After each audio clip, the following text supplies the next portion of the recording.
What's the biggest news? What do you think we should first pay attention to? So I'm just going to ignore everything you guys said. I listened well, don't worry. But I actually just got something a few minutes ago. These are the Meta Ray-Ban displays. These are Meta's first display glasses. I haven't set them up yet. They just came into the office. These are the first mainstream smart glasses with a screen and the lens. We've talked about them significantly.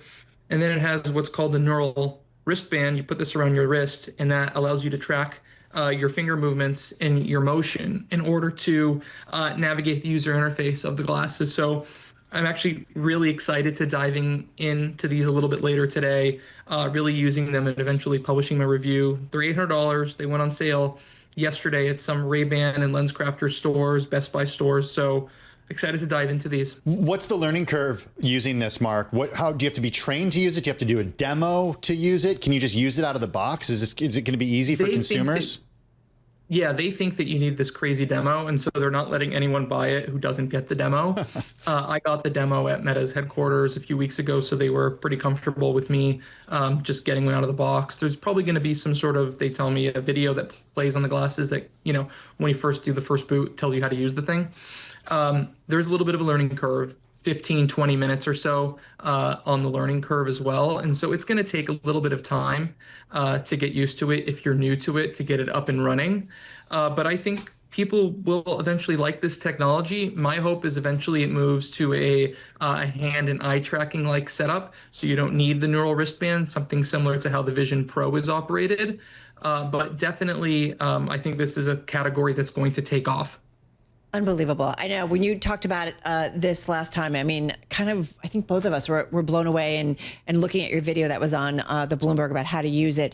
Learning curves, there's these videos to kind of have, we figure out how to use things. But when I think about learning curves, Peloton, I feel like is still on a learning curve, and the stock has swung. I think it's like a 10 to 12% swing, Mark, from high to low today. They're upping prices. Explain this to us, and is this the way forward for this company? So it's a mixed bag, right? The stock is down probably because of the changes in pricing. They hiked prices between a couple $100 and $700 on the high end, depending on which bikes or treadmills you're looking to purchase. They hiked subscriptions between a couple bucks and $5, depending on which subscription you're getting. So Wall Street doesn't like that because that's going to lead to regression, even more regression in terms of user numbers. It's going to lead to people leaving their subscriptions. It's going to lead to people maybe not wanting to buy the devices themselves because of the higher price points. And so, Wall Street usually likes a price hike, but in terms of Peloton, they really seem to despise it. On the other side of the coin, I think the hardware that they rolled out today is extraordinarily impressive. This new CEO has been in the building for a little bit less than 10 months. Actually, I think maybe 10 months to the day today.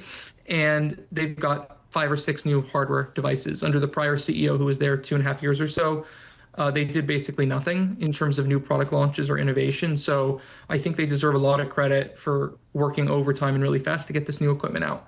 And so we'll see what really happens with these user numbers based on these price increases. But clearly, Wall Street is terrified.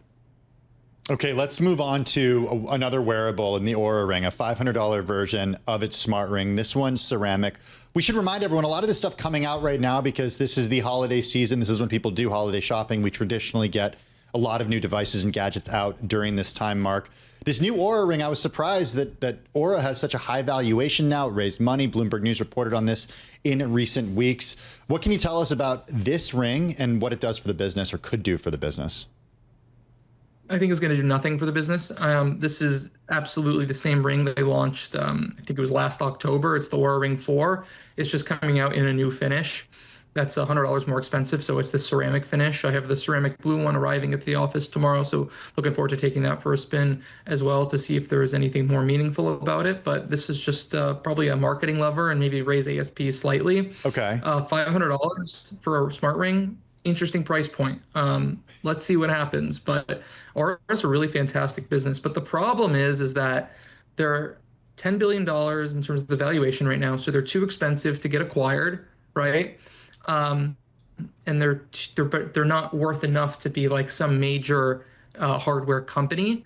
but they're getting there. They need more types of devices. They need to expand beyond rings into other types of hardware. Yeah, I was going to say, when it comes to things like this, technology devices, consumer tech, Mark, I mean, are we that easy? You know, you just put a different finish on and we're like, yeah, I'm going to spend the money. We're not that easy, are we? Depends.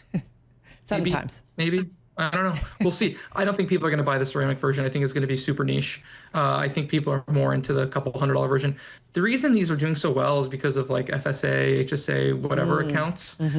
People are using that to buy these devices. And then a lot of people, maybe not a lot of people, but some people have the Amex Platinum. Yes. And the Amex Platinum, they just did their big price increase. And as part of that, there's like a $200 annual Oura ring credit on there now. Unfortunately, and they should change this, that doesn't work with the subscription. You have to pay like $6 or $7 a month to use an Oura, or $70 a year. But the $200 a year you get from Amex, it's kind of a scam because you need to buy the new hardware, and Oura doesn't come out with new hardware every year. That's neither here nor there, but that might be driving some purchases too. Is Oura? I mean, and you wrote the story, just a couple of weeks ago about the multi-billion-dollar valuation. Is this a hardware company or is it a software company? Software as a service? Well, it's both.